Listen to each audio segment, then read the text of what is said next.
International yoga day.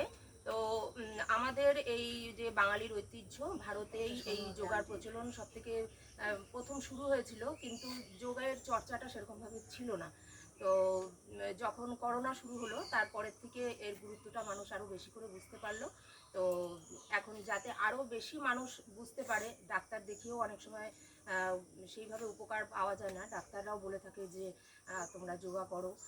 শরীরচর্চা না করলে আসলে সুস্থ থাকা সম্ভব না। তো বিশেষ করে ছোট ছোট বাচ্চারা, এটা হচ্ছে অঙ্গনওয়াড়ি স্কুল, আর ইনি হচ্ছেন এই স্কুলের ম্যাডাম। তো ইনিও কিছু বলবেন। তো আমরা আজকে ছোট্ট করে একটা উদযাপন করছি যাতে সবাই আরও বেশি যোগের প্রতি মানে এগিয়ে আসে আর সুস্থ থাকার জন্য প্রত্যেককে। তো দিদিমণি, আপনি কিছু বলুন আজকের দিন সম্পর্কে। আমাদের যোগার ম্যাডাম সব কিছুই বলে দিয়েছে। তবু আজকে 21শে জুন আমাদের বাচ্চারাও খুব উৎসাহিত এই দিনটাকে পালন করার জন্য।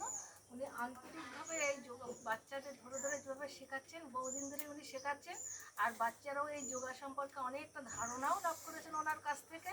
উনি তার মূল্যবান সময়ের থেকে যেভাবে আমাদের পিছনে কিছুটা সময় এসে দিচ্ছেন মানে প্রত্যহ, সেটা একটা আমাদের কাছে একটা বড় প্রাপ্তি। আমি জানি অনেক ছোটোখাটো রোগের নিরাময়ে এই যোগা খুবই জরুরি।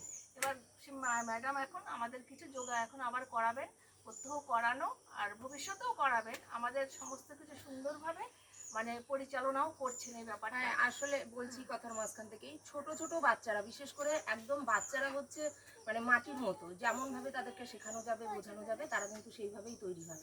তো একদম এই ছোট বাচ্চাদের থেকেই শুরু করতে হবে যোগাভ্যাসটা। তো এরপরে আমরা শুরু করব আজকের দিনটা। কিছু হচ্ছে ব্যায়াম হবে, তারপরে বাচ্চারা যারা কেউ কিছু বলতে চায়, কিছু নাচ করতে চায়, গান করতে, আজকে সেলিব্রেশন, মোট কথা আজকে যোগা সেলিব্রেশন হবে।